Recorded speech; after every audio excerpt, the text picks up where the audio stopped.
So Apple recently announced the MacBook Neo, a very weird naming for Apple's lineup, but it's a very unique product. But it also comes with some disadvantages that you should know before buying this. So first and foremost, this is a full aluminum build. It means it's premium just like the MacBook Air. And I'm going to compare it with MacBook Air because the older MacBook Airs like the MacBook Air M2s are selling almost the same price as this. It's priced at $599 for the base 256GB model. But here's the thing, it does have two USB-C ports with one that supports USB 3 speeds, 10 gigabits per second. And it also does have DisplayPort out, means it can support up to 60Hz 4K displays. That's good. But the other one is USB 2, just like the base iPhone 17's one, with 480 megabits per second due to transfer speed. But both can charge the device. I would come back to the charger, but there is also a headphone jack, and it's surprisingly really cool. And the best part is that it does have side-firing speakers on both sides, which is very, very interesting.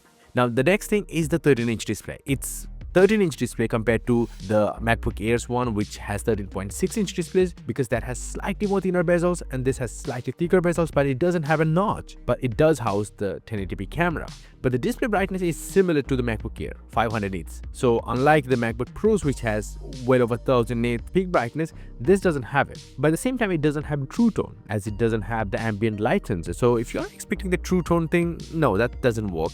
But it's fine. This MacBook Neo laptop does have 99% sRGB IPS display versus P3 color gamut on the MacBook Air. So it's very accurate with support for up to 1 billion colors, means it's a 10-bit panel, but it's still not the perfect choice for the color-related work. But you can still manage with it. And also, if you want, you can connect to a color-accurate external disk. Now the biggest and the most interesting part of this laptop, the A18 Pro chipset, directly from the iPhone 16 Pro, but with one less GPU core in it. So the Geekbench numbers of the iPhone 16 Pro is gonna give you a very good idea about the performance or the benchmarking numbers of this laptop. And this is kind of like my childhood dream laptop, but I think the A19 Pro chipset coming inside in the next year will definitely be more competitive. That has insane single-core performance and multi-core numbers, almost better than M2 and M3 chip if you compare that. So I think that would be the better idea.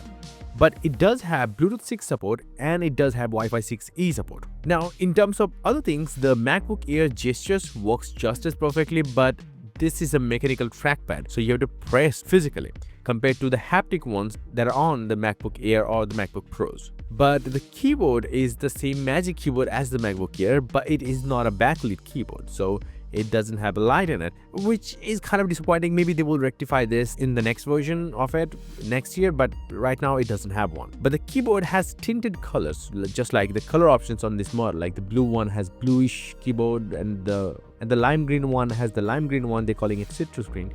Anyway, you can also get Touch ID on this model, but you have to buy the 512GB upgraded version, and that's the top-end model of this laptop, because there is only two options, 256 and the 512GB. But the 256GB base model doesn't have the Touch ID. But both of these models have only 8GB of RAM, and there is no option of 16GB at all. And Apple should have considered that. I know that could actually eat into the sales of the MacBook Air, but hey, 16GB should be there.